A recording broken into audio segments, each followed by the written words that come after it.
Muy buenas noches, bienvenidos a una nueva edición, a la segunda edición de El Umbral.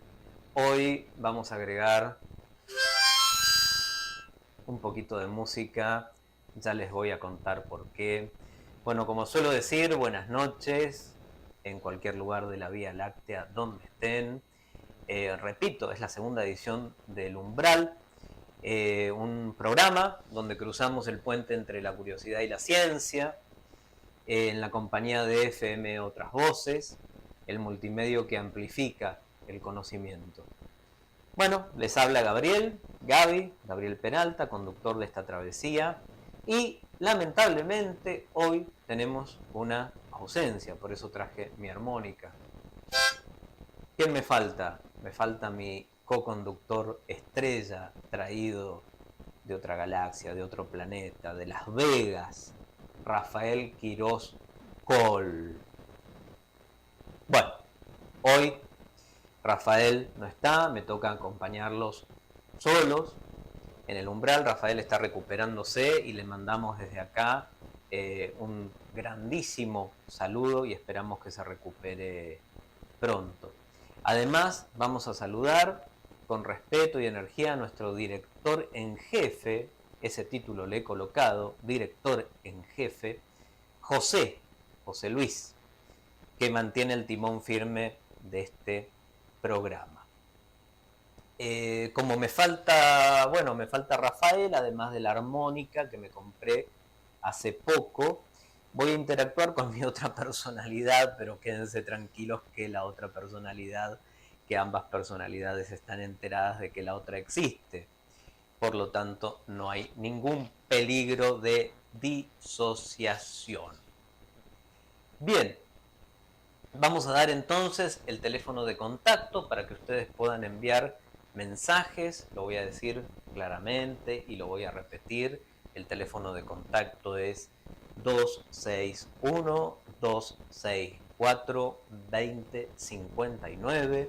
Repito, 261-264-2059. Allí pueden enviar mensajes, sugerencias, comentarios, buena onda, todo lo que quieran. Si alguien quiere mala onda también la puede enviar, no hay ningún problema. Aquí lo saludamos de nuevo al director en jefe. Gracias. Bien, y atención, porque esta noche se pone el voltaje bastante alto. Vamos a contar, solo lo anticipo, con la presencia de dos invitados de lujo que, como en la ocasión anterior, conozco, he tenido experiencias en el campo con él, nada más y nada menos que Pablo Tapia y Oscar Anzieta. Ellos son guías de alta montaña y emprendedores del desafío. Vamos a charlar más tarde con ellos en detalle. Recuerden que el título del programa de hoy es Exploradores del Límite. Ciencia, montaña y humanidad. Y aquí, como Rafa diría algo y no está, vamos a hacer esto. Bien, voy a empezar con una pequeña editorial que nos conecta con nuestros invitados. Tiene que ver con la tectónica de placas de Wegener, un alemán que se dio cuenta de por qué se movían los continentes. Fue uno de los primeros en darse cuenta, no el único. Los quiero llevar hoy a lo profundo, literalmente. Bajo nuestros pies, la Tierra está viva, entre comillas viva. La tectónica de placas es la danza lenta pero implacable de la corteza terrestre. En Mendoza lo sabemos muy bien, cada tanto la corteza terrestre nos da algunos sustos. Para que se den una idea, la superficie de nuestro planeta está dividida en placas enormes, como piezas de un rompecabezas flotando sobre un manto viscoso. Se mueven a razón de unos centímetros por año, casi la velocidad con la que nos crecen las uñas. Pero su impacto es gigantesco. Gigantesco, ustedes se preguntarán, ¿cómo qué? Como la formación de montañas, terremotos, volcanes y hasta la distribución de los continentes. Si nosotros exploramos un poco un mapa de la Tierra, nos vamos a dar cuenta que la India, el país la India, ni más ni menos, se desprendió del bloque de la Antártida para incrustarse en la masa euroasiática. ¿Qué sale de ahí? Bueno, ni más ni menos que el techo del mundo, el Everest, junto con toda esa cordillera.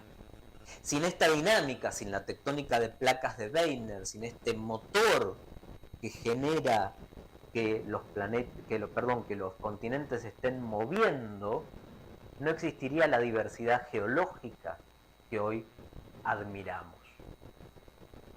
Los Andes, por ejemplo, la cordillera de los Andes, donde nuestros invitados, que más tarde tendremos, desarrollan su trabajo, son producto del choque entre la placa de Nazca y la placa sudamericana. Muchos de ustedes esto lo deben saber.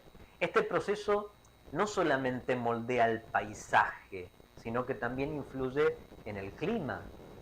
Nosotros sabemos muy bien, cuando cruzamos a Chile tenemos un clima del otro lado de la cordillera de los Andes y de este lado tenemos un clima distinto. Pero no solo moldea el clima, también moldea la biodiversidad y hasta la historia humana. En Mendoza lo sabemos muy bien, que una de las pautas históricas más grandes que tenemos y una de las hazañas militares más grandes tiene que ver con la gesta sanmartiniana, que no hizo ni más ni menos que cruzar a través de distintos bloques esa inmensa masa que llamamos cordillera de los Andes, justo donde nosotros estamos, uno de los sitios más altos de la segunda cordillera más alta del planeta.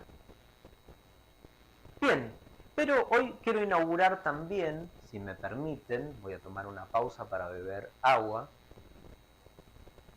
quiero inaugurar una sección que obviamente esto fue idea y le vuelvo a agradecer y a mandar saludos a Rafa, que tiene que ver con noticias científicas.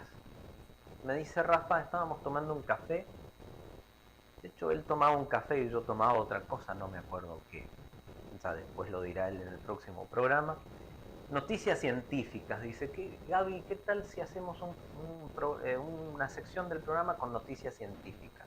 Algunas extrañas, otras no tanto. Le dije, qué buena idea, o sea que este espacio se lo debemos a él. Voy a empezar con la primera. Gusanos intoxicados por alcohol prefieren comida con olor a cerveza. Esto suena raro, pero lo estuve chequeando. Un estudio reveló que ciertos gusanos, después de ser expuestos al alcohol, mostraban una clara preferencia por alimentos con aroma a cerveza. Este comportamiento sugiere que el alcohol puede influir en las preferencias alimenticias de organismos simples, abriendo nuevas preguntas sobre los efectos universales del etanol en la conducta animal. Y si hablamos de la conducta animal, hablamos de la conducta sapiens, es decir, de nuestra conducta, de los seres humanos. Por lo tanto, me pareció muy interesante como título y como noticia científica. Gusanos intoxicados por alcohol prefieren comida con olor a cerveza. Así que nadie puede sentirse mal con esto. Vamos con la segunda. Descubrimiento de un lagarto volador en Australia. Lagarto volador entre comillas. Ciertos investigadores identificaron una nueva especie de reptil en Australia. Pensemos en esto, nueva especie de reptil, es decir, ya tenemos clasificadas, la ciencia tiene clasificadas 3, 4 millones de especies distintas y se siguen descubriendo especies, incluso a veces nos damos cuenta que especies que se consideraban desaparecidas han vuelto a ser vistas. Retorno entonces con esto, descubrimiento del lagarto volador en Australia. Unos investigadores descubrieron una nueva especie de reptil, lo cual no es menor en Australia, que posee la capacidad de planear entre árboles. Esto lo sabíamos para quién, para las ardillas, las famosas ardillas voladoras, que planean entre distintos árboles, pero no para lagartos, no para reptiles. Similar a las serpientes voladoras del sudeste asiático. Este hallazgo amplía el conocimiento sobre la diversidad y las adaptaciones, clave en la evolución de las especies, las adaptaciones de los reptiles australianos. Sabemos que Australia es un continente que en cuanto a reptiles tiene mucho que decir, sobre todo la biología australiana, que continúan sorprendiendo por sus estrategias de supervivencia únicas. Vamos con una nueva noticia rara. Científicos crean tejido óseo viable para implantes. Tejido óseo, básicamente lo que conocemos como hueso. Es un avance notable en medicina regenerativa que permitió la creación de tejido óseo, de hueso, viable en laboratorio, destinado a implantes en pacientes con lesiones complejas, no lesiones simples. Este desarrollo promete tratamientos más rápidos y personalizados, reduciendo riesgos asociados con los injertos tradicionales y acelerando la recuperación de los pacientes. La verdad, una noticia científica muy prometedora. Encontré otra bastante rara. Desprendimiento de un iceberg revela un ecosistema oculto en la Antártida. Se produjo un desprendimiento de un iceberg, un gran trozo de hielo, todos lo sabemos por el Titanic, por ejemplo, denominado A84, de la plataforma de hielo Jorge VI en la Antártida, que básicamente ha producido y ha dejado al descubierto una región submarina, hasta ahora desconocida, un ecosistema oculto, previamente inexplorado, insisto, en la Antártida. Científicos a bordo del buque RB Falcon descubrieron un ecosistema próspero con corales gigantes, peces de hielo, pulpos y especies raras como la medusa fantasma. Hay un concepto de medusa muy interesante que se aplica también en psicología, lo vamos a hablar en otro programa. Este hallazgo, retomo, proporciona una oportunidad única para estudiar adaptaciones extremas en ambientes polares, algo que hasta el momento se desconocía. Quinto, otra noticia rara que encontré y que tiene que ver con algo que ha dado vueltas durante el último tiempo bastante en los medios de comunicación en general. El asteroide 2024 IR4 podría impactar en la Luna, en nuestro satélite, en el año 2032.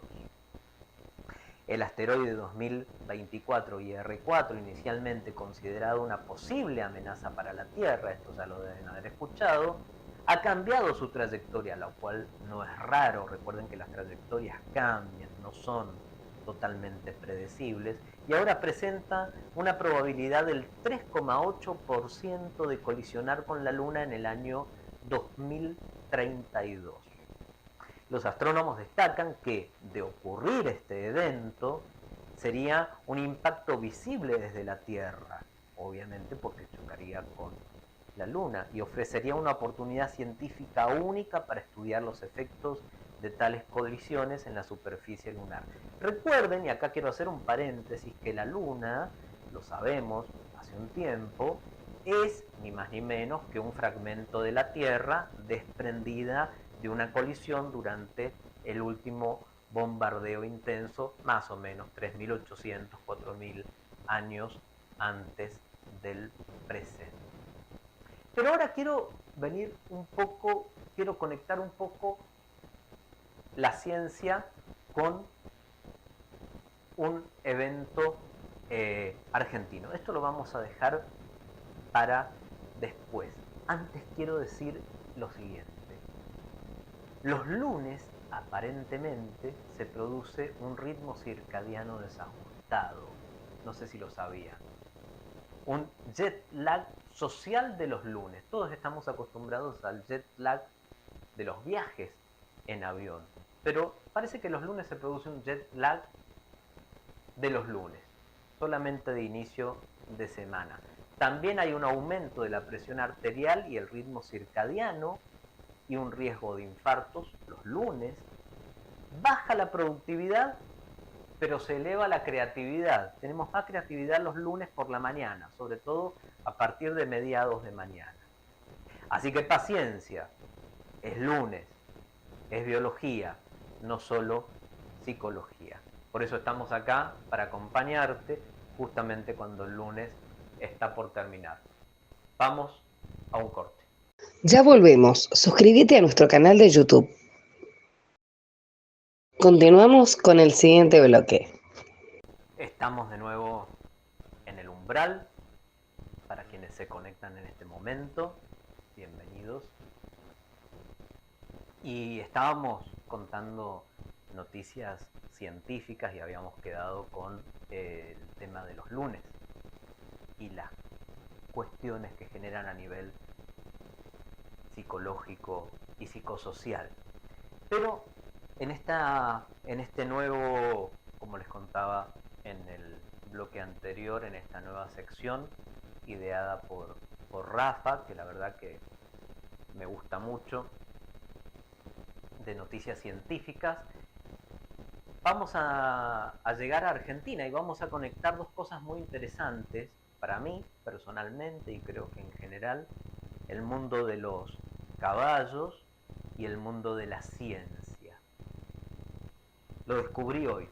Recientemente, científicos argentinos de la empresa biotecnológica Heyron, Sociedad Anónima, lograron un hito en la ciencia equina al producir los primeros caballos genéticamente editados del mundo, utilizando la técnica CRISPR-Cas9. Este avance consistió en modificar el genoma de una yegua de polo multipremiada argentina, denominada Polo Pureza, para mejorar las características como velocidad y musculatura en sus descendientes.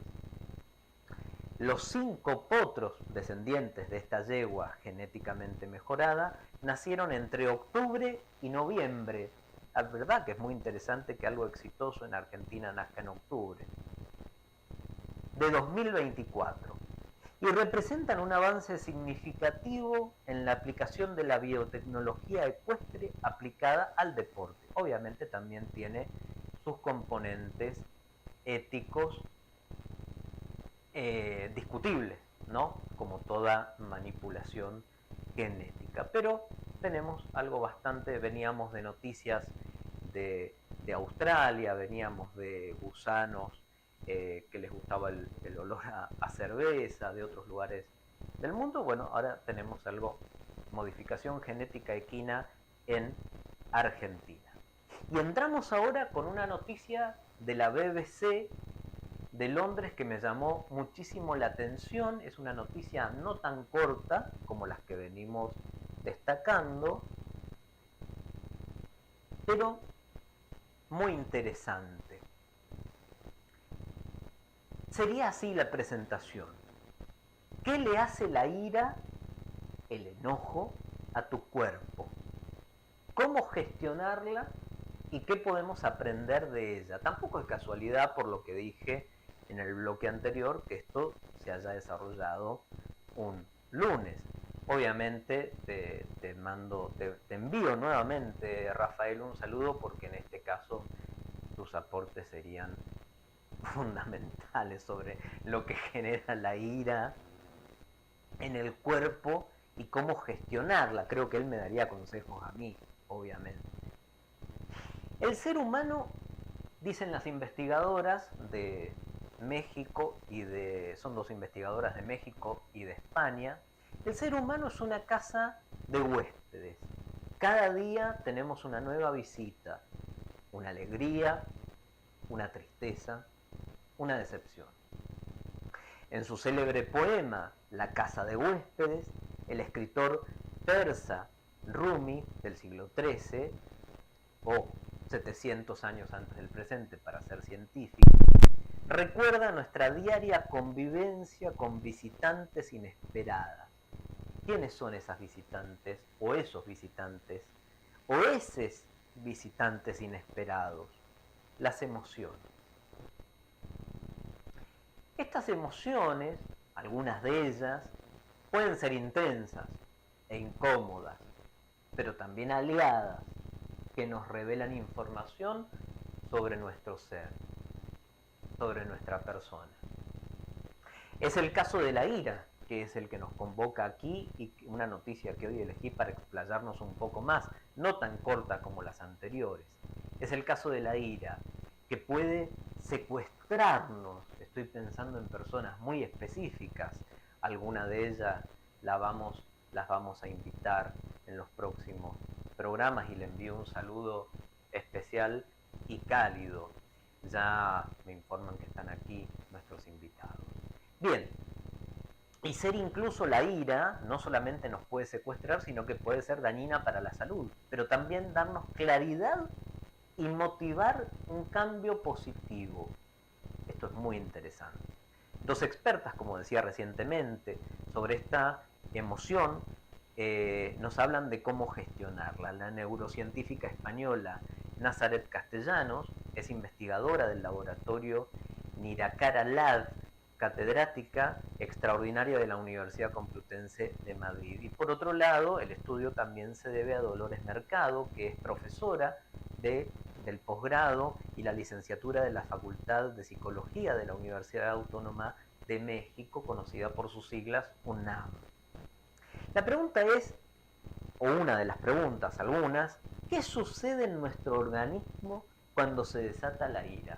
A todos nos ha pasado.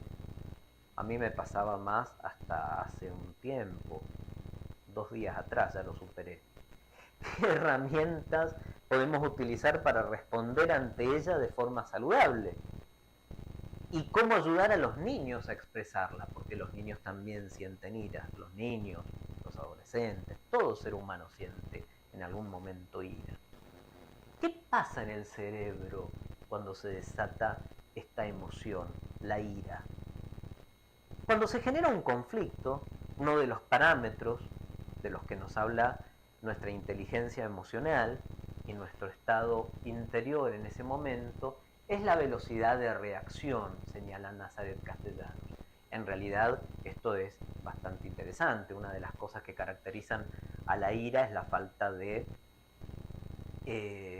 tiempo, ¿no? La reacción inmediata, la velocidad en el procesamiento cognitivo. Se dice que hay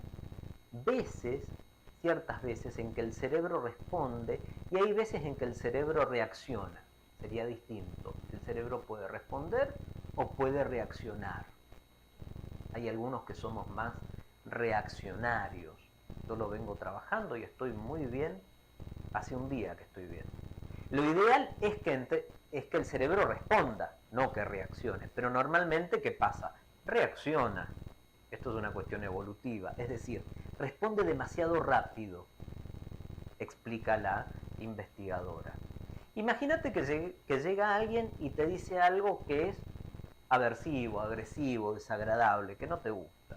Esa información, cuando entra al cerebro, sigue su recorrido normal y al pasar por la amígdala, que es la zona más importante para generar emociones, sobre todo las más aversivas como la ira, la amígdala tiene que interpretar junto al hipocampo y la corteza frontal estos tres, cuán desagradable ha sido esa reacción. Es la zona del cerebro más importante para las emociones más aversivas como la ira.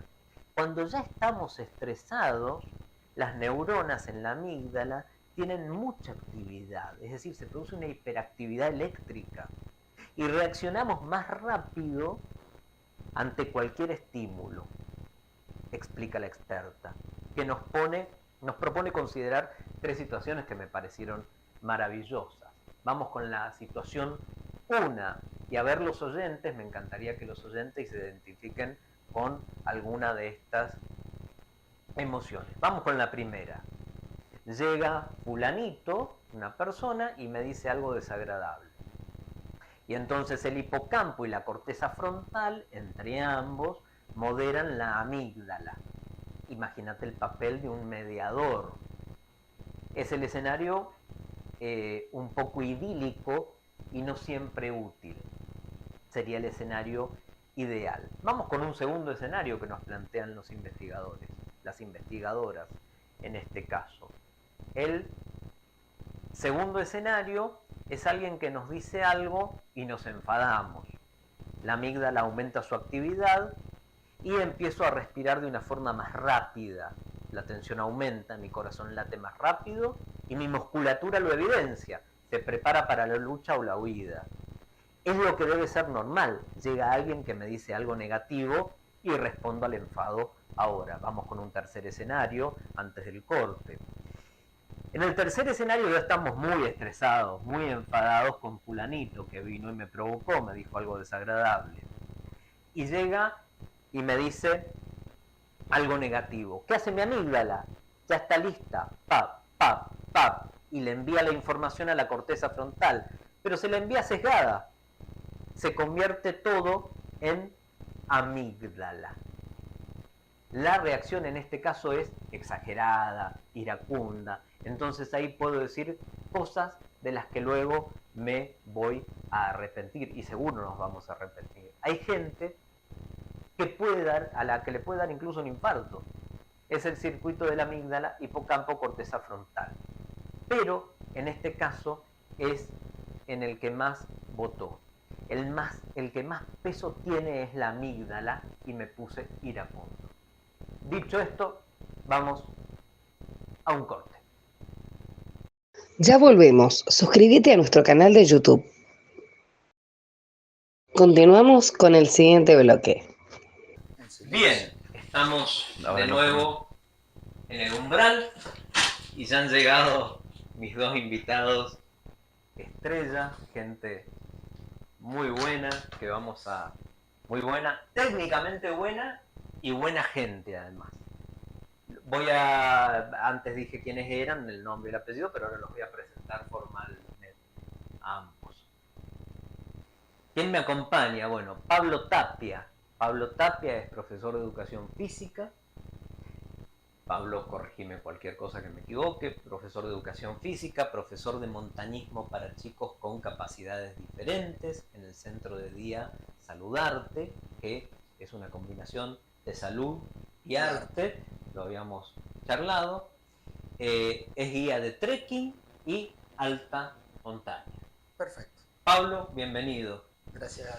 Y también nos acompaña aquí a mi izquierda, digo a mi izquierda, no saben, cada vez que diga algo así, voy a hacer una armónica, porque ahí hablaría Rafael, que le mandamos un saludo, ya lo van a conocer. Y a mi izquierda me acompaña Oscar Ansieta, guía de trekking, guía de turismo, profesor de educación física, docente de primaria y docente de secundaria. Y sé que además es muchas cosas más. Y que él ya hablará y si quiere presentar algo que me falte a mí lo dirá. ¿Sí? Dale. ¿Está perfecto? Perfecto, David. Bien, excelente. Bueno, chicos, bienvenidos. Hemos tenido una experiencia campera, campestre, juntos, no sé cómo llamarla. Y de ahí, bueno, se ha generado una amistad, la verdad que los admiro a los dos y bueno, me encanta que estén acá. Gracias nuevamente. Voy a empezar con las preguntas. Si les parece, voy haciendo preguntas y levante la mano, como tengo el vicio del profesor, claro, voy diciendo, bueno, usted responda a una, usted responda a otra. Tengo el vicio del profesor. No hay problema. Vamos. Primero, a ver, Pablo, ¿cómo comenzó tu vínculo personal con la montaña? Bueno, mi familia fue trasladándose a distintos lugares por los trabajos de mi papá. Bien. Entonces nací acá en Mendoza, en San Martín. Como a los 4 años me fui a Buenos Aires, tuve 8 años, y ahí a mi papá lo trasladan a Bariloche. Bien. Con su trabajo. Caigo sin tener mucha experiencia en lo que era la montaña. Y ahí, bueno, fue como yo era Boy Scout y al ser Boy Scout como que salíamos mucho a la naturaleza y de estar en una ciudad pasé a estar en el medio de la montaña, ríos, bosques, lagos. y de ahí creo que fue una conexión automática con todo el entorno natural y específicamente con la montaña. Así que por ahí nace eso del origen de la montaña, de muy chico. Después nos trasladan de nuevo, nos vamos a vivir a La Rioja y empecé a hacer algo, corría carrera de aventura por la montaña, ya en Bariloche lo hacía y después volvemos a Mendoza. Profesorado de Educación Física, termino el profesorado de Educación Física y dentro del profesorado hay una tecnicatura que es para ser guía de trekking de alta montaña. Y bueno, toda esta conexión de chico con la montaña, dije, bueno, quiero ver qué hay un poquito más. Y ahí me meto a la escuela de guía. Me recibo de guía de alta montaña y ahí empezamos con esta parte ya más profesional de ir a la montaña. En primer año de la escuela de guía ya entro a trabajar a Aconcagua, gracias a Dios, como porteador. Y ahí empieza mi carrera en cierta manera. Perdón, Pablo, explícanos un poco. Porteador nunca me termina de quedar claro a mí y para que también la gente que nos está escuchando. El porteador es una persona que traslada el equipo de los clientes. Bien. Hasta Plaza de Mula se puede llegar con un helicóptero o con las mulas, propiamente dicho, o cada persona se lleva sus cosas. Bien. Desde lo que es el campamento base hacia arriba, se utiliza el concepto del porteador.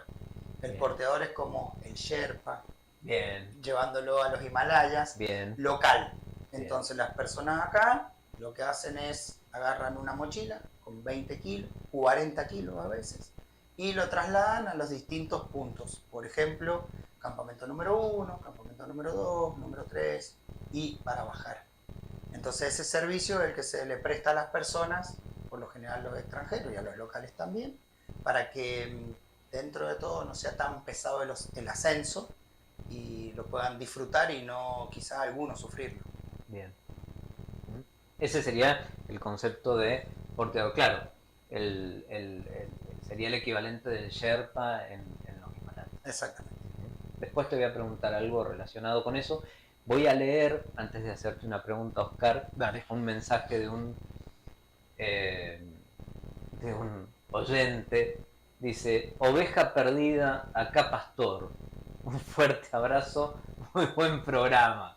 Bueno, gracias, pastor. Es él, yo soy la oveja extraviada de él.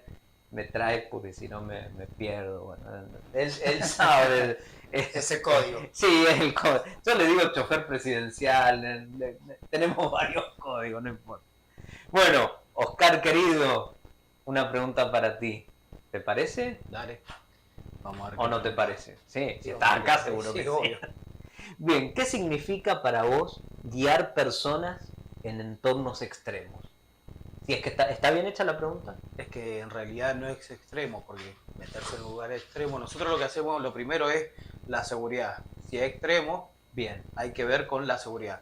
Pero si es muy extremo, no lleva a una persona, no lleva a un grupo, porque sabes que las situaciones pueden cambiar, el clima puede cambiar. Bien. Nosotros ayer estuvimos con Pablo en un cerro acá en Vallecito, subimos y con la mala suerte que se me empezó a calambrar una pierna. Ajá. Y provocó una situación. Perdón, complicada. ¿a quién? A mí. Ajá. Sí. El día anterior me había ido a jugar al fútbol, así que había estado corriendo. Bien. Me elongué, entonces bueno. Y cualquier lugar donde nosotros vayamos lo podemos convertir en peligroso o relativamente accesible para cualquier persona. Lugares extremos es algún lugar donde no vayas preparado, no tengas los conocimientos, te puede volver peligroso. Hasta en la misma ciudad, únicamente. O la gente que va a cagar potrerito. Empieza a caminar por un lugar, un sendero que está marcado, te agarra una tormentita que se forma en 20, 15 minutos y te lo convirtió en peligroso. ¿Cuánto fue, Pablo? 4 años, cuando se perdió el corredor este que estaba acá en la precordillera, sube, baja y se equivoca de camino y se queda enriscado. Yo estaba en la escuela, Pablo también, y agarra y dice: Pablo, lo vamos a buscar. La cosa es que siguió lloviendo, 3 días estuvo lloviendo. Y eso se convirtió extremadamente peligroso, acá únicamente en Cacheuta. Bien. Entonces, bueno, Es complicado. Está bueno ese concepto, la idea de que uno asocia lo extremo a un ambiente extremo, pero lo extremo puede darse en la sequía de la esquina si vos no tenés cuidado. Ajá. Interesante. Bien. Bueno, Pablo, voy haciendo como un ping-pong Sí, no, de... ¿Están cómodos? Sí, ¿Están bien? claro. Yo estoy perfecto. Ah, Me bueno. falta Rafael, pero bueno. Todo el día lo he mencionado. Creo que la esposa, la compañera va a pensar que estamos enamorados. No importa. Bueno, ¿cuáles son las principales precauciones antes de una expedición, Pablo? Bien, de una expedición y a lo mejor de una salida. Bien. Porque expedición, el concepto que tenemos que tomar es que es una expedición, una salida. La salida puede ser de un día, Bien. de 2 días, Bien. de 3 días. Ya si vos eso es un poco más, ya se transforma en una expedición de 5 o 7 días. Aconcagua es aproximadamente 20 días. Ah, bueno. Cuando vas a algún cerro en otro lugar, también. Eso ya es una expedición. Implica tener toda la precaución y una planificación previa en relación a la comida que vas a consumir, los lugares donde vas a conseguir agua. Bien. Implica qué animales peligrosos puedes tener en ese entorno. Por ejemplo. Por ejemplo, si vos te vas a hacer una expedición por el medio de la selva, eso Sí. es un concepto de expedición, Bien, ¿no? bien. O que es una travesía simplemente de un lugar al otro y tenés animales ponzoñosos, puedes tener víboras, puedes tener mosquitos, puedes tener un montón de cosas que tenés que tener eso previamente planeado. Bien. Si vos te vas a Costa Rica, te tenés que vacunar contra la fiebre amarilla, un montón de cosas. El concepto entonces de la expedición es ir varios días a un entorno. Puede ser una montaña o no. Puedes tener una expedición en el desierto del Sahara. Bien, ¿Sí? Sí. Entonces, el entorno es lo que nos va a hablar de las precauciones que tenemos que tener específicamente ante ese itinerario elegido. Estás hablando de, perdón que te interrumpa, de adaptación. No, solamente... ¿Aclimatación? No. La aclimatación o la adaptación son patologías específicas en relación a la altura. Bien. Entonces como que nosotros ahí vamos hablando de eso específicamente. En esto de una expedición va a decir itinerario, donde bosque, lugar con agua, sin agua, frío extremo. No es lo mismo el equipo que vos vas a preparar para la Patagonia que para Mendoza. Bien. Nosotros acá utilizamos camperas de pluma y bolsa de dormir de pluma. En la Patagonia llueve. Si nosotros se nos moja la pluma, pierde toda su propiedad de abrigo, su capacidad. Bien. Entonces, lo que va a pasar ahí es que nosotros vamos a tener que decir, bueno, la campera que llevo es sintética, la bolsa de dormir que llevo es sintética. Las precauciones son contar con el botiquín adecuado, eso es algo. Existe algo que se llaman los 10 esenciales, que eso siempre tiene que estar dentro de una mochila, de una expedición. Perdón, los 10 esenciales. 10 esenciales. Bueno, voy a hacer una aclaración. Yo creo que sos bueno porque empezaste en Bariloche y seguís en Mendoza, que es lo que nos une. Eso es ego puro mío, porque yo también hice más o menos la misma trayectoria vital. Bien, te interrumpo, perdón, los interrumpo a los dos, vamos a un corte. Dale. Ya volvemos, suscríbete a nuestro canal de YouTube. Continuamos con el siguiente bloque. Bien, estamos de vuelta en El Umbral después del corte y seguimos aquí con Pablo Tapia y con Oscar Anzieta, ambos eminencias de la montaña mendocina. Bueno, me gustaría, porque como pasó en el primer programa, que invité al director de turismo de Capital, nos conocíamos por una actividad académica, él tuvo la mala suerte de ser alumno mío en algún momento. Ahora también a nosotros nos conecta una experiencia en común. Pablo, ¿querés contar qué nos conecta? ¿Dónde me conociste? ¿O dónde te conocí? ¿O dónde nos conocimos los tres? Nos conocimos. Sí, bueno, fue un fin de semana largo. Bien. Donde nos fuimos justamente a Tunuyán con una actividad de cabalgata. Esa actividad estaba diseñada por Hal Cabalgata, el Jorgito Leiva. Creo que lo conozco, al Jorgito. Saludos. Que vos has hecho varias actividades con él. Sí. Entonces nosotros ese día fuimos a ese puesto para relevarlo en cierta manera, para ver si también podíamos mezclar las actividades de cabalgata con las nuestras de trekking y el tema de si se podía poner unas cuerdas o no. Bueno, y ahí fuimos el Negrito, vos, Nati, Aracena, que ahí era la guía de la cabalgata, y como los dueños y anfitriones del lugar, estaba Javier y Luisito, que ellos participaron con nosotros en el tema de las comidas y todo eso, ¿no? Por aquellos pagos de Tunuyán. Así que bueno, ahí anduvimos a caballo esos días. En el puesto, el Tata. Puesto del Tata. Creo que es así, ¿o no? Así es. Así es. Sí, porque Javier lo repitió varias veces cuando le hicimos ese juego de pregunta y respuesta, Sí, y ahí quedó grabado. Creo que ahí empecé en esta actividad porque acá con nuestro amigo Oscar estuvimos. ¿Cuánto fue? ¿Cuántas fueron? Repeticiones. La verdad era 15. 15, claro. 15 para que la gente que nos escucha entienda, teníamos que grabar una especie de spot acá con Oscar y estuvimos 15 veces. Sí. Y ahora estamos acá relajadísimos y en una sola vez ya está saliendo bien. Y las palabras fluyen. Y fluyen. Así es la vida, así de rara. Tengo dos mensajes. Un mensaje de felicitaciones por el programa, María Magdalena. Creo que esa señora es conocida mía. Creo que me trajo al mundo. Y tenemos aquí un mensaje del coconductor estrella traído desde Las Vegas, Nevada, y siempre le cambio el lugar. Dice: hola Gabriel, muy buena la entrevista y las anécdotas de montaña. Tiene una pregunta.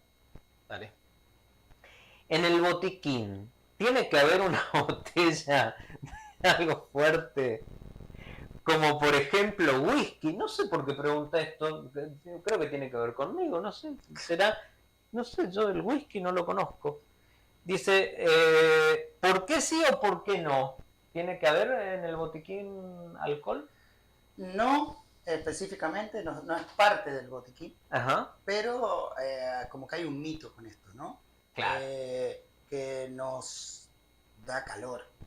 Sí. Bueno, la realidad que el alcohol es un vasodilatador. No estaría mal si vos a lo mejor te tomás algo antes de irte a dormir. Quiere decir que te va a tomar muchísimo. Bien. Y ese calor no se pierda. Si vos hoy por hoy te tomás algo y estás en un entorno natural, el aire ¿qué va a hacer? El aire te va a agarrar y te va a sacar esa capa de calor que nos protege, que nos une. Entonces, justamente no sería tan positivo, ¿no? Entonces, hay una sensación de calor y esa temperatura, si nosotros la tenemos en nuestra bolsa de dormir, la estaríamos aprovechando. Si de repente esa temperatura se pierde, no la aprovecharíamos. También, si te tomas un té, sería lo mismo antes de irte a dormir.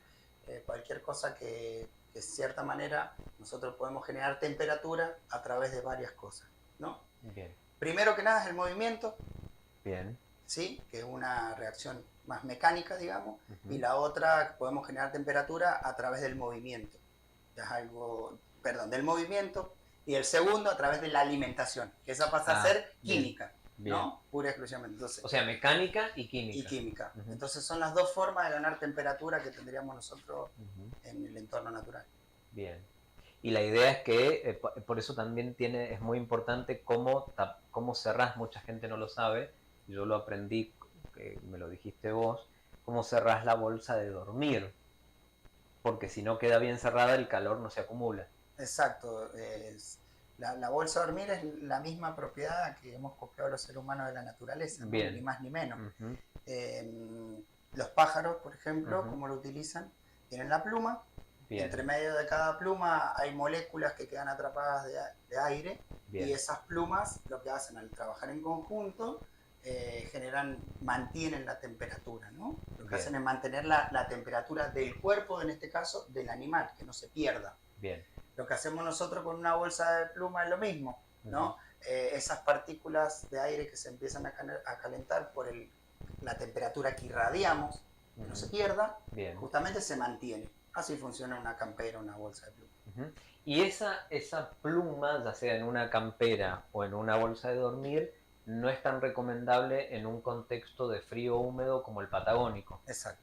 Ajá. Se usa una guata, para que más o menos se entienda, Bien. que Ajá. es lo que se llama Primaloft. Entonces, eso si se moja y vos lo estrujás, no pierde tanto la propiedad de abrigo como la pluma, que la pluma está expandida. Bien. Entonces, cuando está totalmente expandida, ¿qué pasa?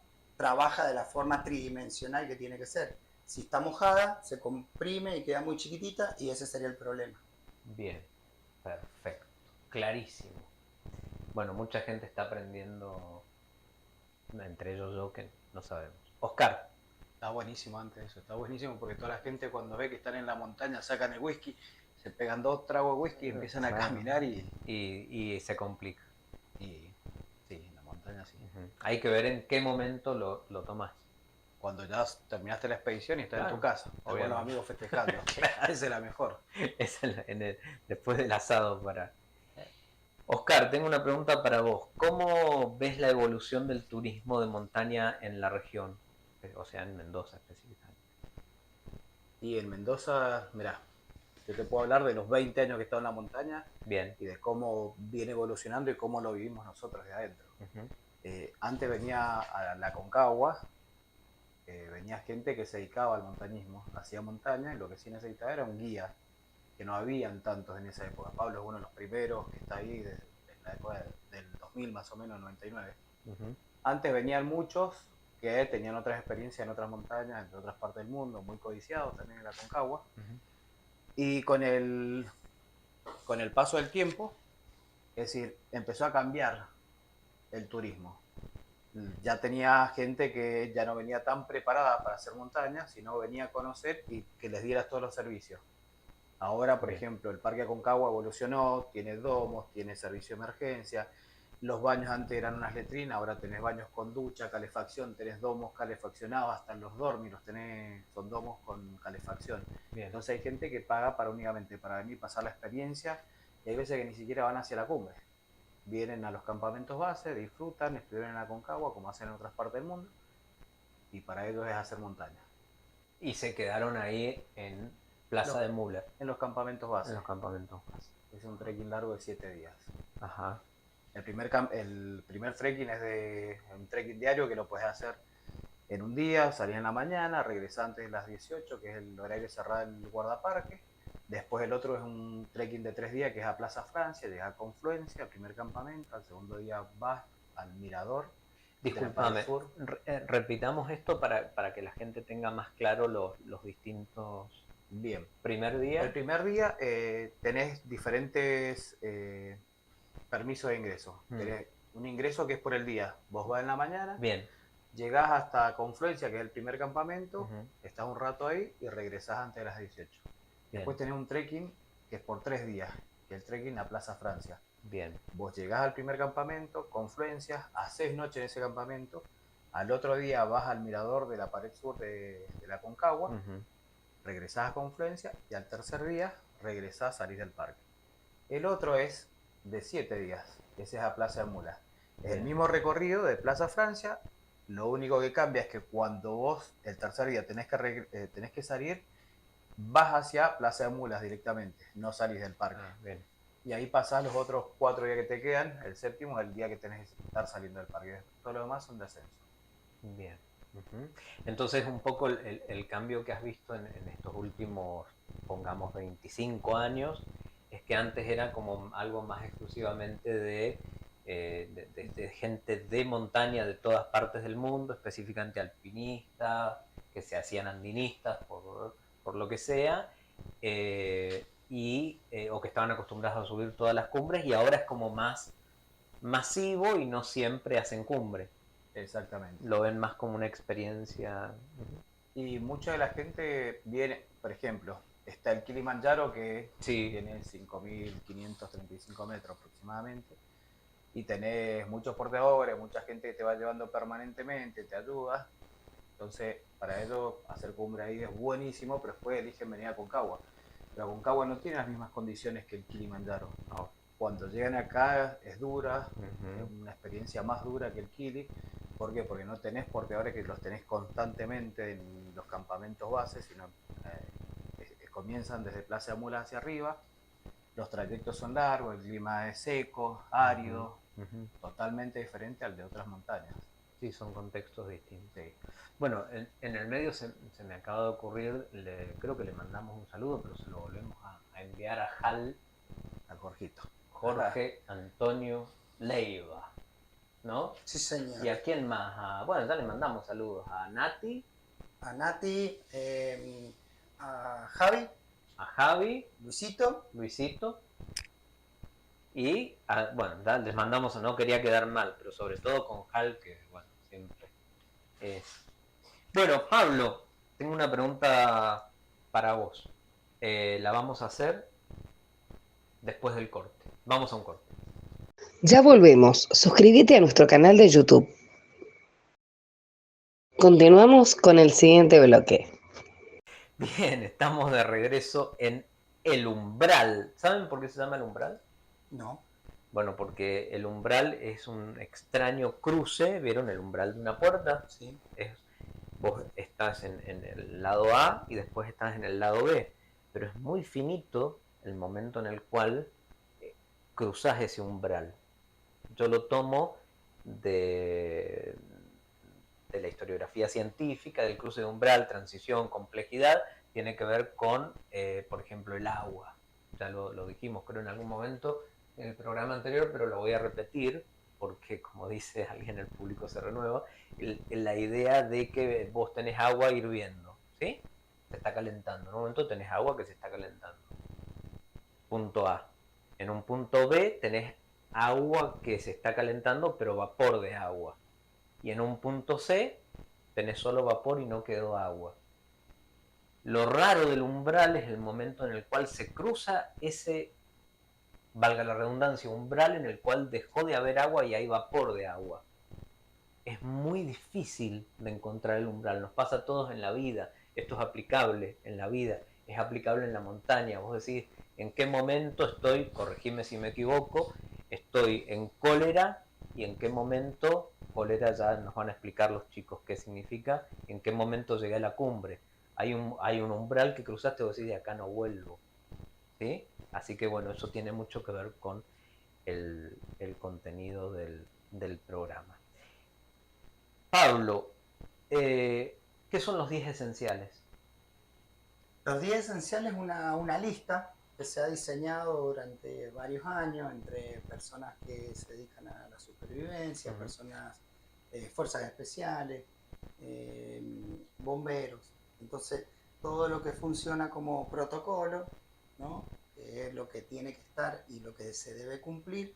Antes de ir a una montaña aparece esta lista que hay distintos elementos según los entornos. Bien. Esos 10 esenciales habla fuego, papel y lápiz, brújula,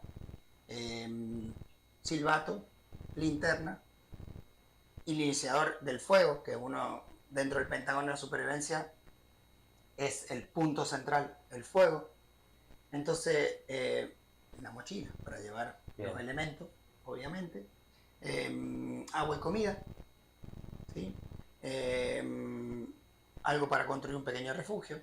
Entonces, ¿qué pasa con estas cosas? Perdón, Pablo, que te interrumpa. Los 10 esenciales, yo que estoy incursionando hace rato, creo que te lo comenté, Sí. en el mundo de la supervivencia, si bien aplican a la montaña, aplican a una mochila de supervivencia, lo que se conoce como mochila de 72 horas, que si bien es discutible, porque 72 horas es lo que tardan los servicios de emergencia en asistirte, teóricamente, ¿no? Entonces, me parece muy importante que así repaso si tengo yo las cosas y que la gente repase qué es lo que tiene que tener, sobre todo en una zona sísmica, cuáles son los 10 esenciales. A ver, vamos. Bueno, el tema de eso Por favor. es también un poco relativo. ¿Por qué? Ajá. Porque acá nosotros cuando pensamos en esto, que es más citadino, Bien, hablamos desde la defensa civil, bien. ahora de una mochila de defensa civil. Ah, bien. Ahí estaríamos como con dos cosas distintas, porque ahí a vos lo que te pide es que tengas tu documento a mano. Bien. Entonces que en la montaña algo que relativamente no sería necesario. Entonces entre una parte que sería los elementos de una mochila de un excursionista, llamémoslo, porque es un tipo que va y viene por el día, Bien. hasta de una expedición, son una cosa. Y la mochila de defensa civil, que es a la que te referís vos, Bien. bueno, ahí viene por otro lado. Ahí Ah. tenemos que tener agua de reserva o un lugar o reservorio en algún lugar. El tema de la linterna y pila de repuesto Bien. es común, porque si se corta toda la electricidad, tenés que tener una linterna, tenés que tener para hacer fuego, tenés que tener algo de agua y comida. Tenés que tener algo para hacer una pequeña señalización en el caso de que lo necesites. Entonces es distinto. Un botiquín va en los dos, obviamente. ¿Qué vas a tener en tu botiquín? Bueno, uno es un poco más específico, en el caso nuestro, con todas las patologías de altura, del frío y todo eso, y la otra es como un botiquín relativamente más básico. Entonces, como que dar una lista de esto es: una es para la montaña, una es Y para otra la es ciudad. para. Y otra sería el EDC urbano, que es con lo que salís en el día a día a la calle. Exacto. Bien, gracias Pablo. Tenemos un mensaje para el aire. Felicitaciones por el programa. Muy útil y clara la información que brinda el entrevistado. Pregunta para ambos, no sé quién la quiere responder. ¿Por qué en Mendoza no se encuentran más y mejor señalizados los senderos de trekking? Bien. No, dale vos, sí. Eso. Bueno, el tema es el siguiente. De Daniela. Un saludo, un cariño para Daniela. Perfecto. Normalmente es una gran falencia, porque el problema de hoy de los trekking y de todos estos lugares es que pasan por lugares privados. El hecho de pasar por un campo privado muchas veces es una decisión también de las personas que son los dueños del lugar. De dejar o no pasar. De dejarte o no pasar. Muchas veces se pasa por esos lugares. El sendero, si está impactado o no, si está diseñado como un sendero o no. ¿Qué sería impactado o no? Perdón. El impacto que vos tenés es como que una zona tiene cierta capacidad de carga, que se llama. Bien. Entonces, si van a pasar 200 millones de personas en ese lugar, obviamente que la poca vegetación que había donde hoy está el sendero, si no se van cambiando cada tanto, no se recupera. Bien. ¿Cuál es el problema de Vallecito? Que durante muchísimos años todos caminamos por arriba de una vega. La vega esa hoy tiene un sendero marcado y es el establecido para caminar. Pero ¿qué pasa si vos te vas saliendo de ese sendero? Vas impactando en la naturaleza, vas erosionando. A lo mejor cuando lo hace un animal no tanto, pero la acción repetitiva, que pasen 100.000 personas por ese lugar, te genera una huella, una marca, ¿no? Entonces, Europa, que vos dijiste un término ahí que quedó desapercibido, por eso se habla de alpinismo, porque son todas las cosas que nació en los Alpes. La diferencia de alpinismo con andinismo. Con andinismo acá. Nosotros todo lo que es acá Mendoza, la Patagonia, que también hay lugares señalados, por lo general es donde hay áreas naturales protegidas, hay mucha cartelería, los guardaparques lo mantienen, ¿no? Entonces, también es una cuestión de conocimiento y social. Vos en Europa no hay forma de que vos no agarres un mapa y esté perfectamente señalizado. Tuve la suerte de estar ahí en Alemania, en Suiza, dando lugar por varios trekking. Bien. Y es sumamente precisa. Bien. Porque pasa lo que tenés en el mapa y lo que encontrás en el terreno. Exactamente, te dice un cartel con 5 flechas, una hacia el norte, una al sur, al noroeste, hacia cuál es el próximo punto. Bien. ¿Cuánto vas a tardar? ¿Cuál es la distancia que vas a recorrer? Entonces cualquier persona con un reloj, con un GPS, puede ir perfectamente.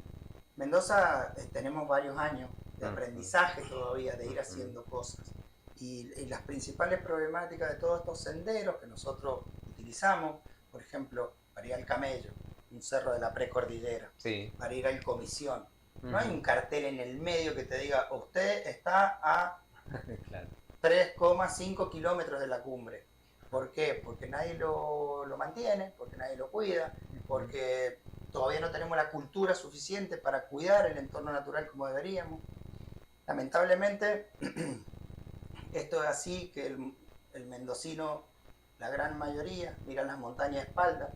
Ujú. La realidad es que ir a la montaña implica conocer un poco de la flora, de la fauna, de la vegetación, de qué es un filo. Y esa cultura no la tenemos desde nivel educativo. Bien.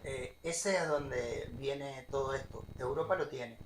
Ellos llevan mucho más años que nosotros, por eso es que comparamos la Ahora, cartelería. disculpame, pues Sí. yo más o menos tengo algún conocimiento, y creo que vos también, por la experiencia vital del Club Andino Bariloche y los mapas de picadas que hacen allá, que allá les dicen picadas, y allá están más marcados las picadas en el Sí, terreno. No digo que a nivel europeo, pero sí, el terreno acá ayuda también.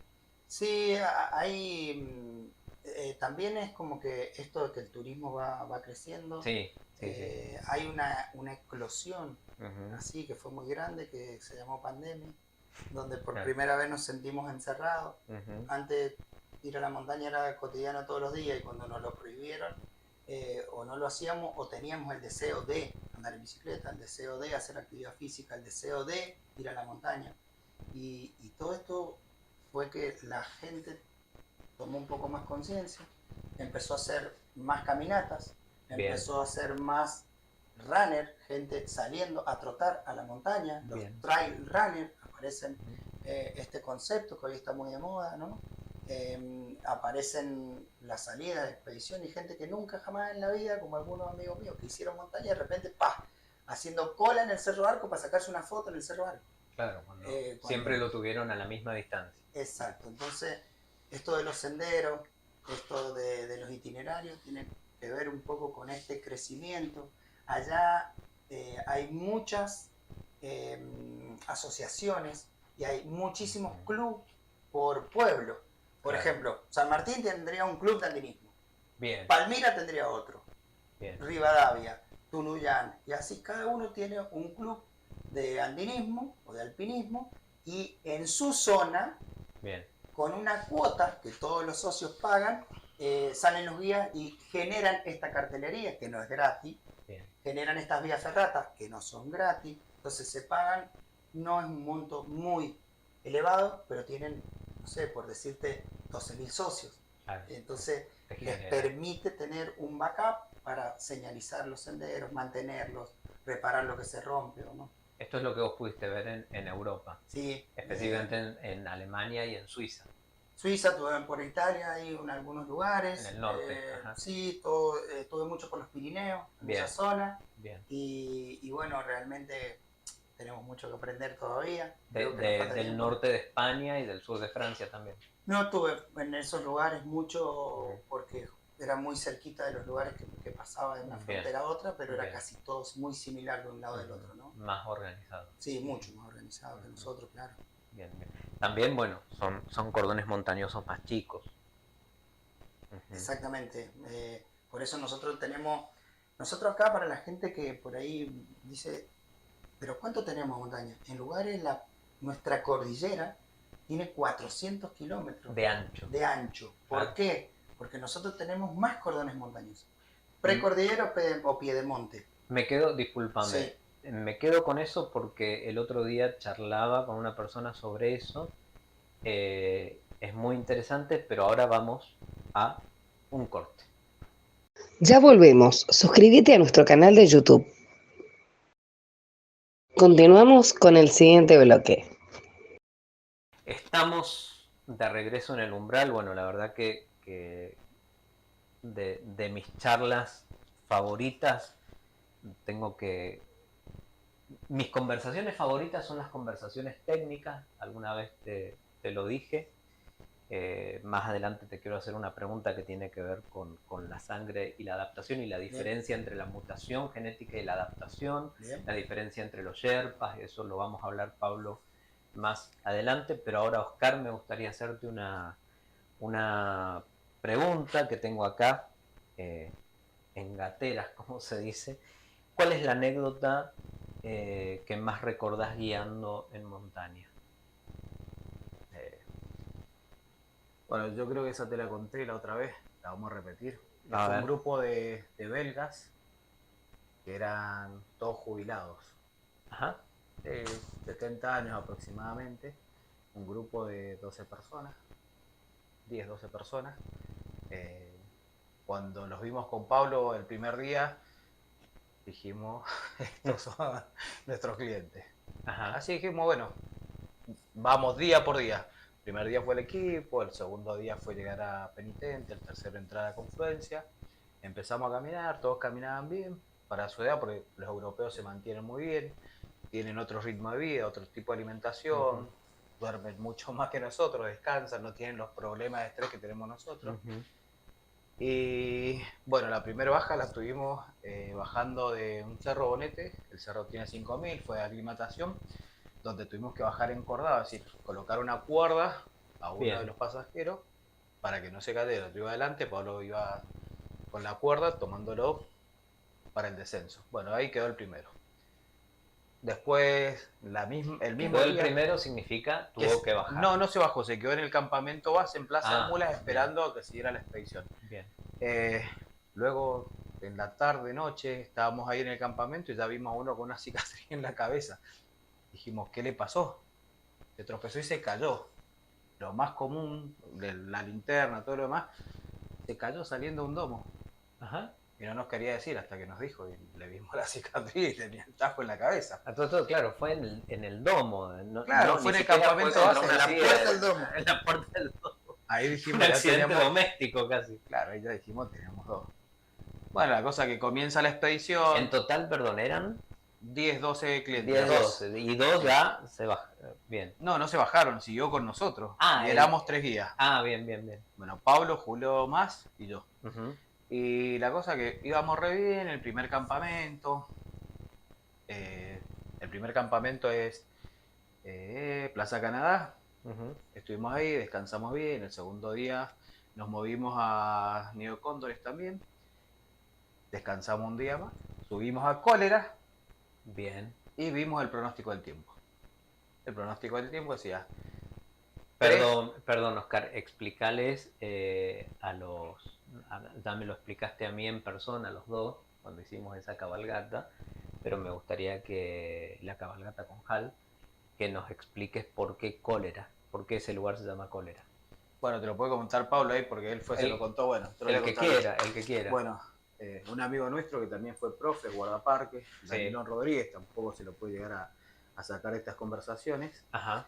Antes el campamento que se usaba era Berlín. Bien. Que está casi a 150 metros, 200 metros de Plaza Cólera. Nos cuenta una noche una anécdota que dos personas, dos españoles en una carpa, discuten y sale uno con una piqueta persiguiéndolo y el otro gritando, entró en cólera mi amigo, entró en cólera mi amigo. Más temprano hablaba de la ira, justamente. Así que bueno, y ahí quedó Plaza Cólera. Plaza Cólera, justamente porque mucha gente puede relacionarlo con la enfermedad, pero no, era cólera por la ira. Uno de los españoles entró en cólera y quiso atacar al otro. Claro, cuando vos tenés edema pulmonar, MAN o edema cerebral, no sabes cómo puedes llegar a reaccionar. Ajá. Entonces, bueno, algunos de estos síntomas son así, medio violentos, otras que no se quieren mover. Bueno, nos han pasado 50.000. Pero bueno, vamos a hacer... Perdón que te detuve para aclarar lo de cólera. Porque... No, vamos con esta. Nosotros íbamos subiendo, llegamos hasta el campamento. Bueno, Julio baja con un cliente, con uno de los chicos baja desde Piedras Blancas. Llegamos con Pablo, con la mayoría de los clientes hasta Independencia. Ahí nos reagrupamos con todo el grupo, todos los otros guías que iban yendo. Y habían algunas situaciones que las veníamos mirando donde habían algunas personas que iban no en las mejores condiciones, con guías, y otros iban solos. A los que iban solos les íbamos diciendo que bajaran. Bueno, Independencia está a 6.000 metros, 6.450, un refugio que se rompió, se usaba antes como de emergencia. Bueno, y después subimos al portezuelo del viento y empezamos a caminar por la travesía hasta la cueva. Antes de llegar a la cueva, tenemos una situación donde una persona muere a 50 metros de la cueva, escuchamos toda la conversación, nuestro grupo pasa antes y todos los que venían atrás ven la situación, el temor a que les ocurriera algo fue más fuerte, entonces empezaron a bajar algunos, nosotros como los clientes no lo habían visto, decidimos seguir con todo el grupo compacto. Te vuelvo a repetir que las condiciones del tiempo nos decían que teníamos de 3 a 7 centímetros de nieve.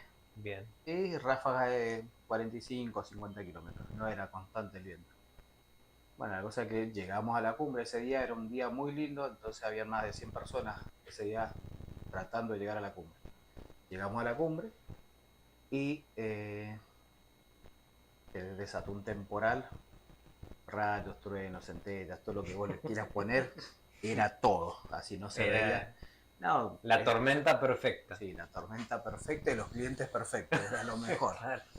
Bueno, la cosa que me dice Pablo, vamos a empezar a bajar, y se hace un tapón.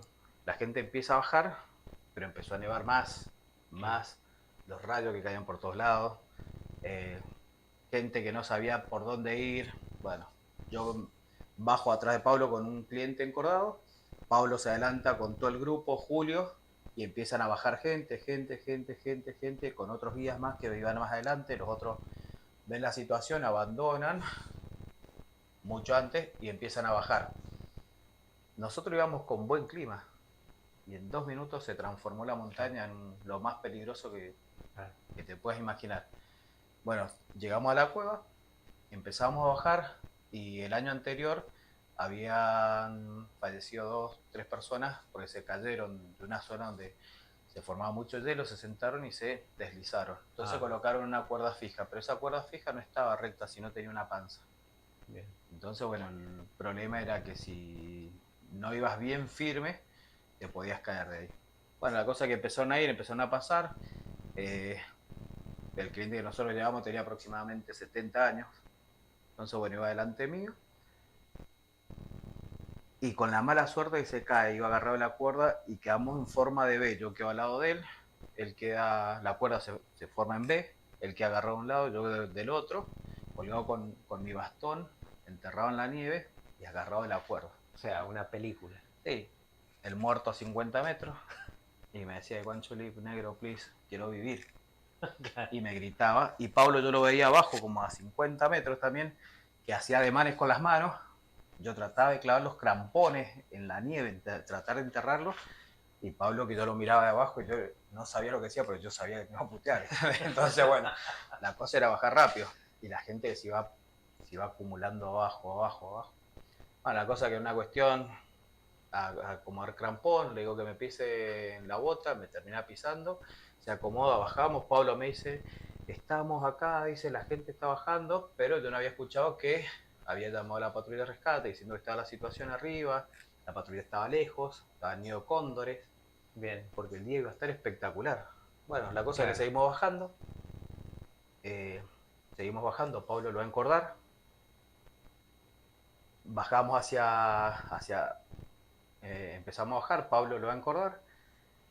Cuando lo va a encordar, yo estaba un par de metros más atrás, el cliente se cae, se desliza, Pablo clava el bastón, agarrado al cliente de la cuerda de una mano, con los pies para arriba los dos, y el bastón hacía que se soltaba, se quebraba. Y me decía, negro me voy, yo estaba a 2 metros. Cuando voy a pasar, paso por detrás de él con la mala suerte que no me alcanzo a frenar, sino pasé con nieve y todo para abajo. Decí que no caí porque ese lugar tiene una pendiente bastante pronunciada. ¿Sí? Entonces, bueno, yo me quedo ahí, se marcó como un surco, si te podría decir. Se acomodó Pablo, lo agarró y me dice, le vamos a meter una Dexa. Abro la campera, el botiquín, armo todo dentro de mi campera. ¿Dexa? Una dexametasona. Dexametasona. Sí, que sería un Decadron. Bueno, la cosa que cuando lo vamos a inyectar, se había congelado. Oh, claro. Yo le miraba la cara a Pablo y tenía las pestañas congeladas, la barba congelada, toda la cara así, de película, ¿viste? Vos cuando Claro. vas así. Sí, sí, sí. Y para nosotros una situación normal. Una de las anécdotas más... Sí, bueno, la cosa que salimos con el grupo, bajamos a cólera, bajó toda la gente, bueno, tuvimos arriba otra situación más, ese día fallecieron 2 personas, Bien. pudo haber sido mucho más trágico, pero bueno, tuvimos la oportunidad de ayudar y bajar un montón de gente, más los otros guías que también ayudaron. Así bueno, ese es no es una anécdota... Ese es un portal, ¿viste? Menor, de estar claro. con un pie de un lado y con el otro. Sí, claro, es un umbral en donde vos Sí, decís, un pisás un poco más allá y te fuiste. Tal cual. Excelente. Bueno, interesantísimo. Pablo, Sí. ¿qué perfil casi psicológico, pero perfil general suelen tener las personas que se animan a hacer Aconcagua este tipo de... Debe haber muchos perfiles, pero... Sí, como que normalmente hay de todo, no hay como un perfil así muy, digamos, como tener un patrón que todas estas personas van a agarrar, no, hay de todo un poco. Personas pero que... sí, perdón que te interrumpa, me acuerdo, y corregime si me equivoco, que cuando charlamos a veces te ha sorprendido de personas que te da la impresión de que lo van a lograr a priori y resulta que no, y personas que vos decís no le veo perfil para lograrlo y lo logra. Pasa esto. Desde ese punto de vista, sí. Como que hoy por hoy, lo que te decía el negro más temprano, ¿no? Aclaremos que a los que nos están escuchando que el negro es Oscar. Oscar, nuestro sí. otro invitado, porque yo lo he mencionado como Oscar. Sí, Oscar, pero ya creo que él no sé si se llama Oscar, porque como todo el mundo le dice negro ya. Claro. Lo que pasa, como te decíamos, nosotros nos conocemos más por los sobrenombres que por el nombre. Cuando vos nombrás un guía allá arriba, le decís el Tapior. Y ya sé que está hablando del Pablo Tapia. Claro, Pablo Tapia, Tapior. Y podríamos nombrar un montón de guías. Y así. Sí. Ajá, está bien. Así sí. Bueno. Entonces, como que puntualmente la gente que viene hoy es gente que a lo mejor veo en Europa, hizo alguna montaña y dice me voy a Sudamérica, con todo lo que cautiva a Aconcagua, Sudamérica, Argentina. Bien. La pasión, el fútbol, el asado, los buenos vinos y la montaña más alta América. Claro. Entonces se vienen. A partir de ahí hay gente que vos la ves y te decís, este es triatleta, ha subido ta. Y bueno, es otra persona, una persona común y corriente que ha tenido una pequeña experiencia en la montaña y quizás que los primeros días no te dicen nada. Hasta que vos no empezás a caminar con la gente, empezás a ver un poco de su perfil. En esto de lo psicológico, yo creo que por ahí venía Tiene que ver, a ver, perdón que te interrumpa, sí. Respondemos porque en realidad yo te iba a preguntar qué rol juega la psicología en estas expediciones. Bien. Están unidas las dos preguntas en realidad. Bien, la psicología es una de las grandes patas para poder hacer cumbre en el Aconcagua. Bien. La fortaleza mental. La fortaleza mental, tal bien. Cual.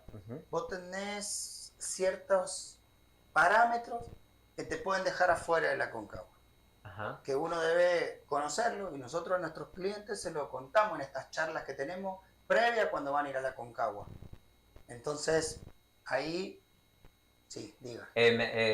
Este tema para mí es crucial, no solo en Aconcagua, sino en cualquier aspecto de la vida y sobre todo en el deporte, en cabalgatas, lo que sea.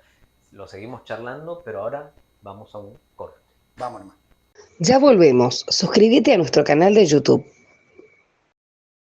Continuamos con el siguiente bloque. Bien, estamos de vuelta en el umbral. Para quien se conecta a esta altura del programa, estamos hablando con Pablo Tapia y Oscar Ancieta, dos personas que conocen, bueno, conocer es poco de Aconcagua, de la montaña. Y estábamos charlando justamente en este caso con Pablo, sobre todo las cuestiones que tienen que ver con lo psicológico y con el perfil de las personas que, no diría que vienen a Aconcagua, porque hay una digresión que quiero hacer. En algún momento vos dijiste vienen a Sudamérica, específicamente a Argentina, dicen asado, tango, fútbol, Mendoza, vino y Aconcagua, como si fuera un atractivo más, y por lo que nos comentaba en los bloques anteriores Oscar y que charlábamos, estamos hablando de que a 10 metros se te cayó una persona, se desmayó y se murió por cualquier tipo de patología. Es decir, que no es un juego. En ese sentido, lo quería aclarar porque Aconcagua no es un juego, como tal vez es mucho más complicado que el Kilimanjaro por las condiciones. El Kilimanjaro, bueno, aclaremos, corregime si me equivoco, es la montaña más alta de África, ¿sí? Y es una de las grandes cumbres mundiales. Bien, en ese sentido que veníamos charlando, para los que se conectan ahora, veníamos charlando sobre los perfiles psicológicos y cómo esto que a veces decimos, en la cancha se ven los pingos, ¿no? Y cómo juega esto, Pablo, con las personas que vienen a hacer Aconcagua. Específicamente de cualquier montaña, nosotros siempre como que asociamos a Aconcagua porque es nuestro entorno donde más trabajamos. Bien. ¿No? Pero por ejemplo, nosotros nos vamos ahora en Semana Santa a Catamarca y vamos a subir unos 6.000 en los volcanes. O sea, es lo mismo, todo esto cuando pasamos los 4.500 metros. Estaría bueno, perdón, que nos cuentes, Pablo, cómo se llama la empresa que ustedes tienen y esto que van a hacer en Catamarca. Ya que estamos, digo. Bueno, nuestra empresa se llama Andes Expedition. Ahí lo que hacemos es salida de baja complejidad hasta un poco más exigente, donde tenemos distintos públicos también. Vamos a subir un cerro con un 6.000, pero ¿qué pasa? Antes de eso tenemos unos cerritos que son para adaptarse, aclimatarse, de 4.000 y algo. Ya el paso donde vamos a estar está 4.600, o sea que si subimos 4.800 son 200 metros nada más. Bien. Personas que quieren subir por primera vez un 5.000, también hacemos esa experiencia. Y después, específicamente un 6.000, que en este caso vamos a ir al San Francisco. Bien. Se llama la ruta a los 6.000, porque hay muchos cerros de 6.000 metros. Bien. Entre ahí está Ojos del Salado, que es el volcán más alto del mundo. Bien. Piscis, y bueno, y todo alrededor, Yuyayaco, que es muy conocido por las momias, Incahuasi, San Francisco. Bueno, hay bastante atractivo, tienes muchos guanacos, se accede fácilmente a través de camionetas 4x4. Entonces acerca mucho a la montaña, a un entorno mágico. Bien. Que puede llegar hasta, como es ruta, puede llegar en un 147, no es por desmerecer un 147. No, no, pero sí, un auto básico. Un auto chiquito, sí. Básico, con un motor pequeño, puede llegar bien. Perfectamente. Ajá. Bien. Bueno, del otro lado de la pregunta... Esto lo van a hacer ¿en qué fecha? Por si alguien que nos escucha quiere sumarse. Para Semana Santa. Para Semana Santa. Exactamente, estaríamos saliendo desde acá para salir el primer día, que sería como miércoles, la noche. Jueves estaríamos allá. Bien. Ya vamos a Fiambala ese primer día y en la tardecita subimos un pequeño cerrito para aclimatar. Al segundo día hacemos otro cerro y después ya el día sábado encaramos específicamente San Francisco. Bien. Hacia su cumbre bien temprano. Bien. Regresaríamos a la noche. Ajá. Ahí vamos a comer algo rico. Y al otro día, antes de pegarnos la vuelta, lo que hacemos es justamente, hay unas termas muy bonitas, nos levantábamos en la mañana, hacemos termas. Bien. Y pegamos la vuelta en los vehículos hacia Mendoza. El domingo están de vuelta. El domingo última hora. O sea que si yo quiero ir y tengo que hacer el programa el lunes, capaz que llego. Exacto, sí. Buenísimo. La idea es que llegues. La idea es que llegue a trabajar. Todos bien, a trabajar, claro. No solo el programa, sino trabajar en la universidad. Bueno, y por si alguien, para los que nos están escuchando, quieren dejar el número de teléfono, el contacto, sí. Para... Te lo dejamos, no hay problema, y si no pueden buscarlo en Instagram. Bien. ¿Sí? ¿Cómo? Es Andes Expedition, ARG, aparece en Instagram. Bien. Ahí está toda la información, y si no, nos llaman y nosotros gustosamente le vamos a explicar en qué consiste esa y las otras actividades que por ahí hacen. ¿A qué teléfono? Exacto. Al 261-605-28-26 y el 261-5-35-50-67. Y siempre es bueno decirlo nuevamente porque si el que no pudo anotar... Lo vamos a hacer más lento. Más lento, a ver. Bien. Es 261-605-28-26. 5 28 26. Bien. ¿Y? Bueno, 261 5 35 50 67. Bien.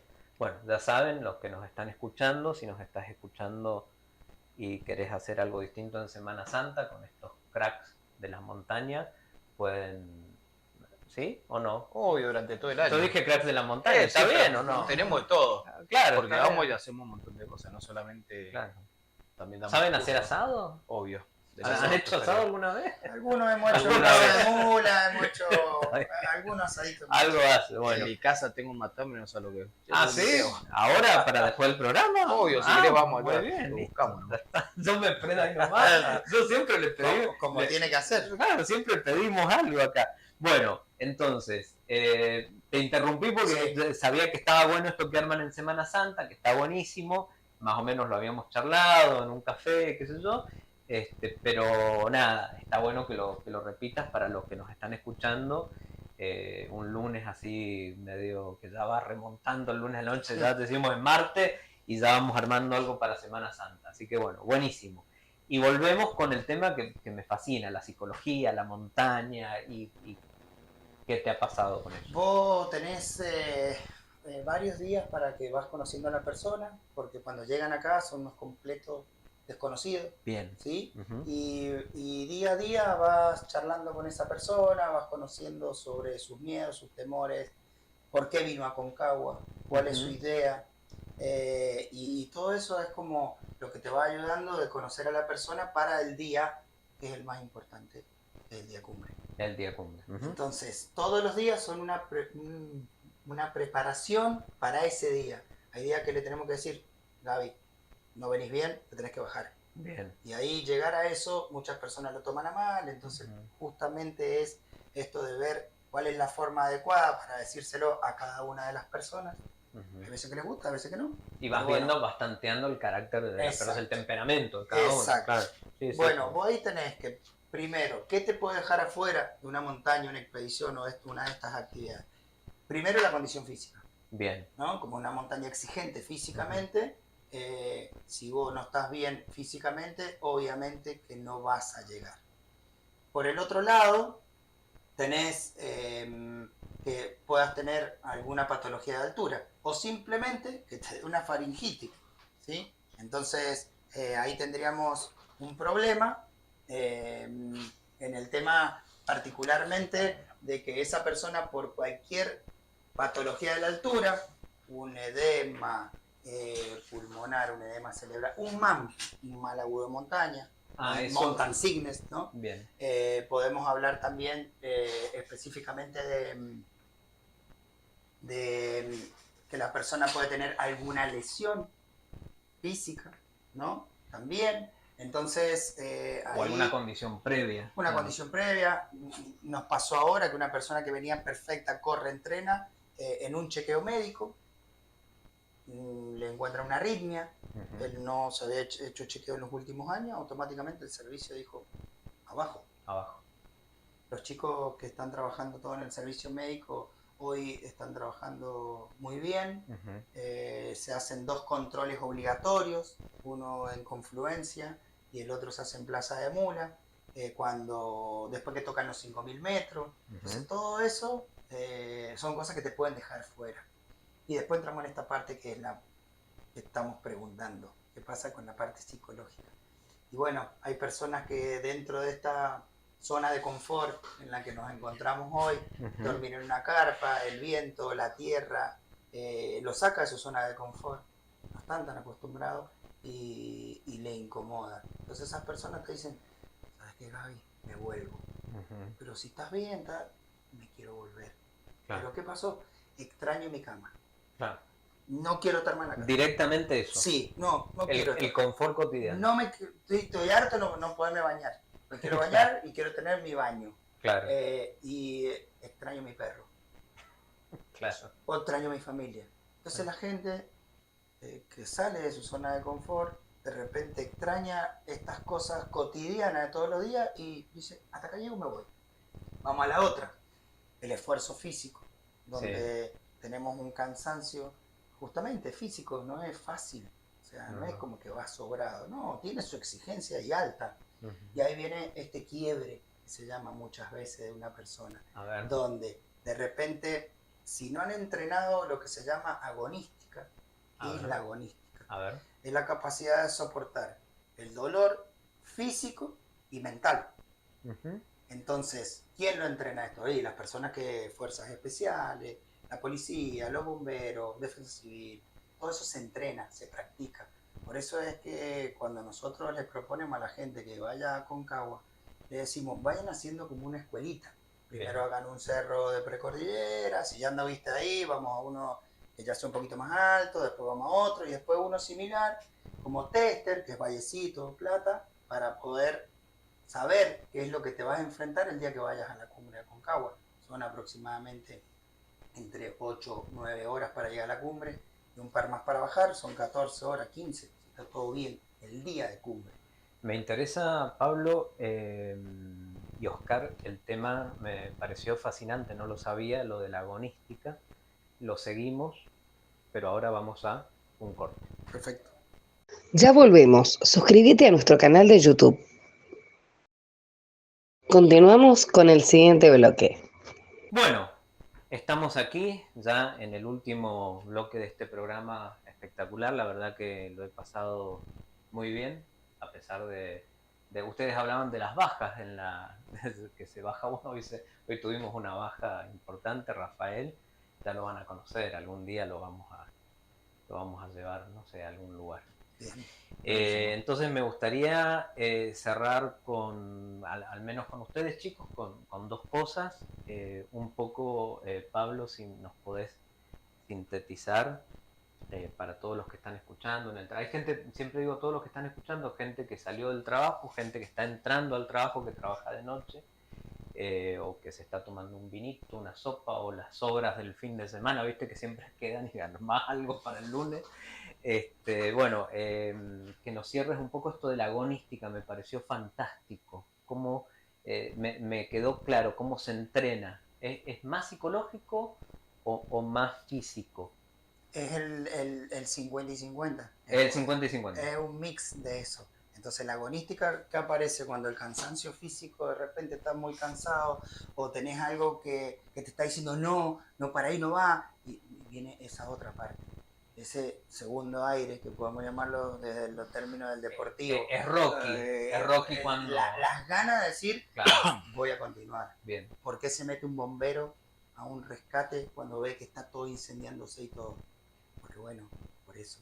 Porque algo le está diciendo, tenés que meterte y tenés que ir, sabiendo que a lo mejor puede tener ciertas consecuencias.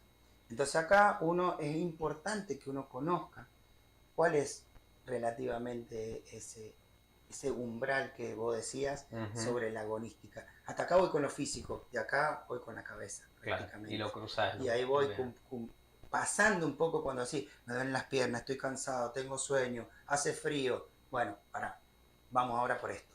Acá vine, entrené, me preparé para esto, entonces ahora estoy con esto. Y ahí vienen estos refuerzos que decíamos nosotros. Un refuerzo que por ahí guía con positivo de haber conocido a la persona. Una vez el negro, un gran amigo nuestro, que iba a la cumbre y estuvo entrenando y todo, y en un momento le pasó eso, un quiebre así. Dijo, me vuelvo, estoy muy cansado. Y el negro le dijo, ¿te vas a volver ahora? ¿Y qué le va a decir a tu hijo que por qué no llegaste acá? Claro, Estuviste un año entrenándolo. Eso fue, ¡pum!, un piñón anímico. Y él dijo, bueno, voy a seguir. Y así hizo cumbre y bajó en perfecta condición y todo. Pero faltaba ese pequeño... O sea, estaba para subir, pero faltaba... Es lo mismo que cualquier persona, por eso te digo que los que lo entrenan en esto son los militares. Fuerzas especiales. Fuerzas especiales. Ese plus cuando decís, bueno, acá se me está viniendo todo encima, pero tengo que seguir combatiendo, si lo mandamos a la parte militar, etcétera, ¿no? Bien. Entonces, ese plus es lo que se llama agonística. Y la agonística está adentro, eso yo sé que a vos te gusta ahí, está dentro del pentágono de la supervivencia psicológico, que va de la mano con el pentágono tradicional. Y esos dos se unen en cualquier momento. Eso en algún otro programa lo vamos a profundizar. Además nos quedó pendiente el tema de la sangre, la adaptación. Bueno. Quedaron varias cosas pendientes. Preguntas, chicos, a los dos, independientemente, ¿cuántas cumbres de Aconcagua tengo acá en la mesa? ¿Querés sacar la cuenta? Yo tengo Oscar, 31 cumbres. Y tengo más de la mitad vuelta y no sé cuántas regreso por ahí. Porque no siempre llegás. Es decir, nosotros... yo en realidad, yo lo que te digo, yo tengo una sola cumbre, que es mía. A ver. Es la que yo subí por mi gusto. Para llegar a la cumbre. Y todas las demás fueron con clientes. Con clientes. Pero en total serían 31 cumbres. 31 cumbres, sí. Oscar. ¿Pablo? Y yo tengo 58 cumbres. 8 de y 1, esas... 9, 5, 6, 7. Tenemos 89 cumbres en la mesa. Más o menos. Sí. Bueno. No lo habíamos sumado así nunca, pero sí. Y de esas cumbres, lo que dijo por ahí el negrito, que... ¿Algunas son tuyas? Claro, algunas son tuyas. Bien. De la parte deportiva. Por ejemplo, yo subí por Polaco, que es la cara este. Bien. Después subí por la normal, una vez tratando de romper el récord mío, ¿no? En contra mío, por tiempo, unas cumbres. Bien. Después lo hice solo, en la primera vez. Y esas son como las que vos tenés desde una parte. Y las demás, donde nosotros decimos que un guía es un gestor de riesgo.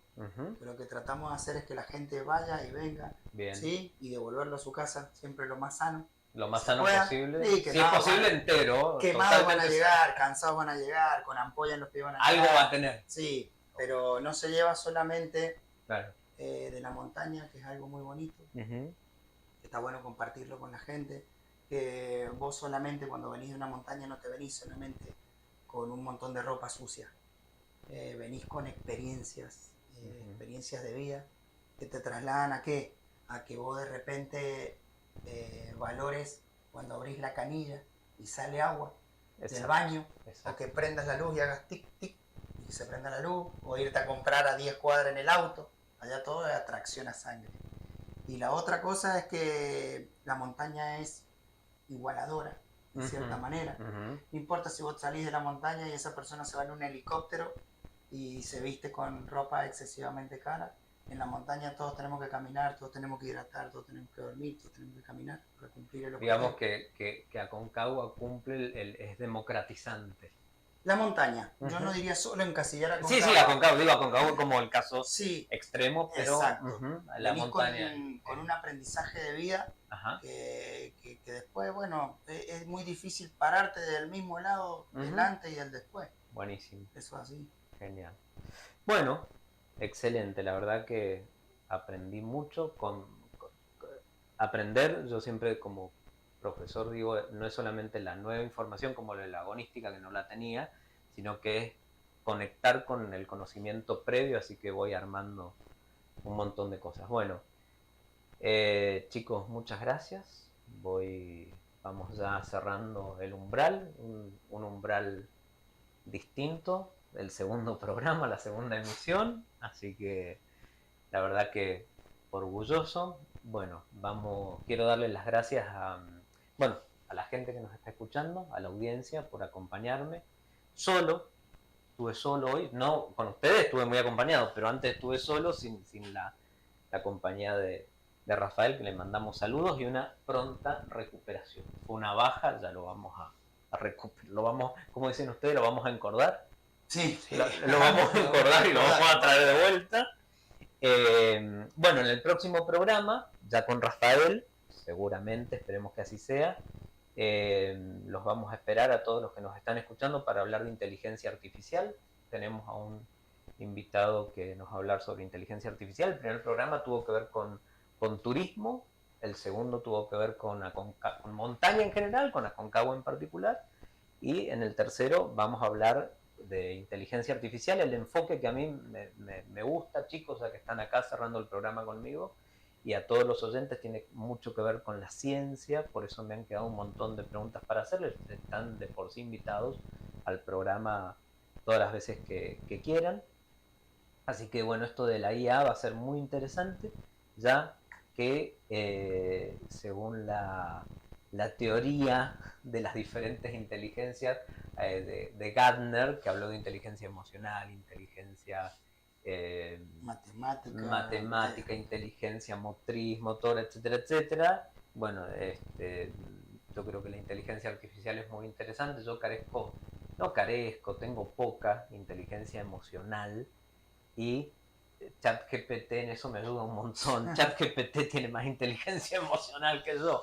O sea que me ayuda un montón. En ese sentido, la inteligencia artificial es más que interesante. Bueno, solamente agradecer a la producción, a FM Otras Voces, a Rafael, a los invitados y los saludo a todos los que nos estuvieron escuchando. Les agradezco y siempre los invito a cruzar. Esta frase me encanta, la última frontera, que es la frontera de la ciencia. Gracias y hasta el próximo lunes. Gracias. Gracias,